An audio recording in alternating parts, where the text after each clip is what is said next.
Welcome to the National Art Honor Society induction ceremony. I am Dee Christie, and I've been running I'm actually a sponsor, they call me a sponsor, of the National Art Honor Society since I think 1990, so a long time. And I think it's a really important a thing to have for our school. It establishes art as something that's not just this frivolous thing. And I actually have a guest speaker tonight. She sent a PowerPoint because of COVID, and we're gonna listen to her talk about why arts are important, and then we'll have our actual induction ceremony. So thank you for coming and watching and listening.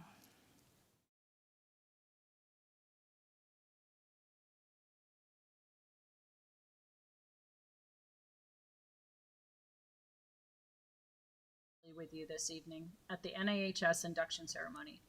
I will be honest, it puts me way out of my comfort zone. I tend to like to be backstage behind the curtain. But with that said, she knows me well, and when I am given a challenge that helps me grow as a person while inspiring others, I'm all in. I'm a visual artist and approach every day creatively, regardless of what I'm doing. Tonight I will share with you the ways I keep creativity alive in my world. My own way down the bumpy path of life, and some even say I take the long road around, but I believe we only learn from our experiences, good or bad. What inspires you? Think about it. What experiences leave you filled with joy and motivation? What causes you to feel free and at peace, or so excited you can't wait to create? For me, it's nature, and all its textures, patterns, colors, and unexplained beauty.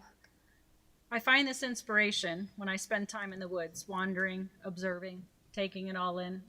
Take time to discover what inspires you. Surround yourself with other creatives. I found that my creative mind only thrives when I spend time with other artist friends. We all have unique perspectives and strengths, and sharing them with each other only brings us new awareness. I love to collaborate on projects such as murals, exhibits, or installations. The experiences feed my imagination. If you prefer a more solo approach, spending time walking through a gallery or a museum to view other artists' work can be equally inspiring, or listening to a musician or seeing a performance. Remember, exposure to others' creative process will only help you understand your own interest and likes and keep you open-minded to new possibilities. Seek out creative opportunities. This sometimes requires a little more courage, especially if you're just starting to share your talent outside of your friends and family. Sharing your work with the public can be intimidating and make you feel vulnerable. But I will say from personal experience, push your comfort zone. Maybe start out by painting a community mural with others as a group, or enter an online contest for a label design. Whatever your area of creativity may be, put yourself out there. You will see that over time, new doors of creative opportunity will start to open for you that may not have if you hadn't tried.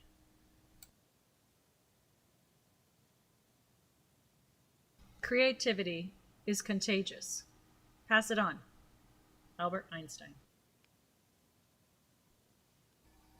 Create your own exposure. All art brings richness into the world, and sometimes we have to forge ahead and find our own way to share it. I'm a huge advocate for creating those opportunities. I've established simple galleries in my local library, held pop-up exhibits for artists by working with real estate agents using their vacant properties, and created a yearly youth art show, which includes art from youth in 6 different schools. Everyone should have a chance to be able to share their talent and shine. It's important to remember that art doesn't have to be a hobby. It can be so much more.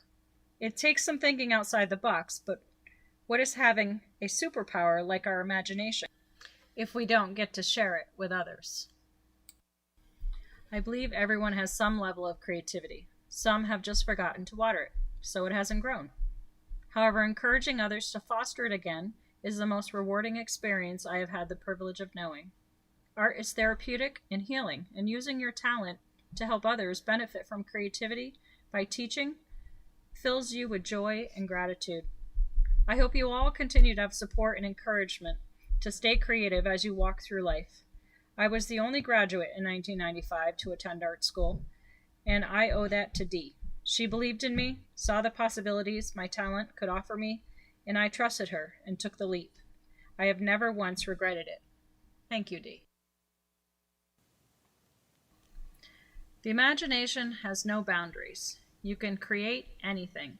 Art is an expression of individuality, and we all have our own way. Don't limit yourself. Think beyond what you already know and create further than that. Think outside the box. Keep creating, learning, exploring. This will help you grow as a creative person. Don't limit yourself to one type of creative expression. Be curious and experiment. Let your failures teach you. Sometimes you have to push through your fears and insecurities to make new discoveries about yourself. Walk your own path and decide where you want it to lead. But remember, it's good to have a plan. However, don't forget life is not always predictable. And as we all have experienced this last year, you need to be able to adjust and adapt and use your creative superpowers to know that if we wander from our intended path, it's okay. It might lead us to a place we would have never found. Thank you, Nikki. And now Margot is going to lead.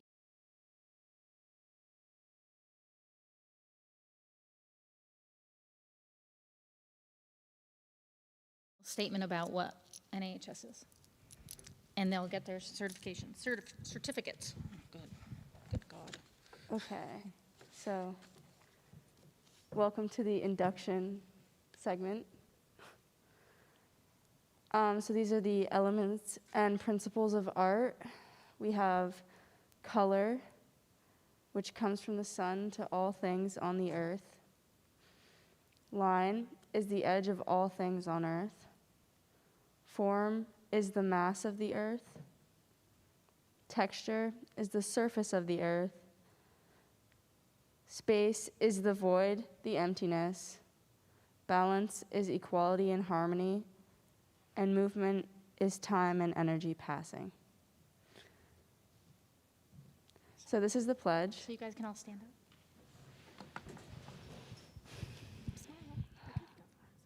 up. Okay, so, all right, just repeat after me. I will in my life, to the best of my ability, through my talents in art, help to create a more beautiful world for myself, for humankind, and for all living things.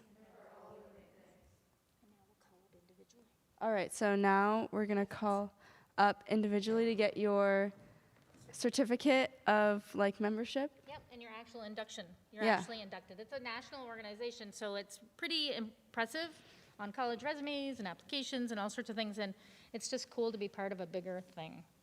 Yeah. All right, so Mackenzie Casperson. Congratulations. Thank you.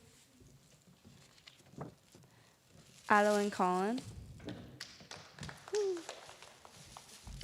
Here's your bag. Margot Collins. Yay. Kelly Emerson.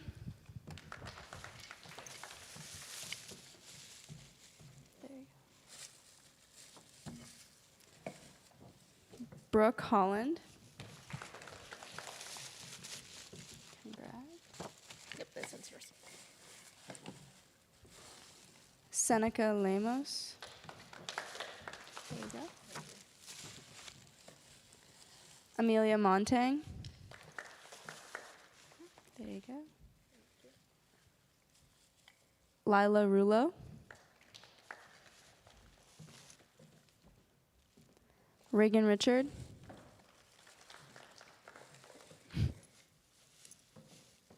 Ayla Vickery.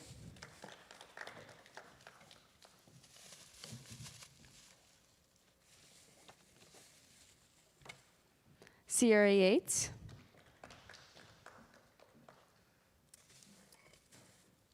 And that concludes this part of the, I'm just going to talk a minute or two, and you're all officially inducted into the National Art Honor Society. I just want to end this with, you guys may or may not go into art as a career, or you may go into it later in life, but I hope that you all have a creative life. It doesn't matter what you do. We have had people that graduated from BFA that are architects, or I have a person out in Portland, Oregon, who designed some of the United States postal stamps, and he does work for Michael Jordan, and he does graphic design. I've had architects and graphic designers, tattoo artists. I have somebody that went to Champlain for creative work, and she's now a baker. There's just so many opportunities out there for you as creatives that you shouldn't limit yourself to only what you know from BFA. And I hope that you continue, and that next year that you guys that are sophomores and juniors come back and we keep building and we keep growing, and once COVID's over, we will be able to have a really amazing group that puts artwork everywhere. So thank you for coming, thank you for watching, and congratulate these guys when you see them. Thank you. That concludes our night. Thank you, Dino, and thank you, Doug.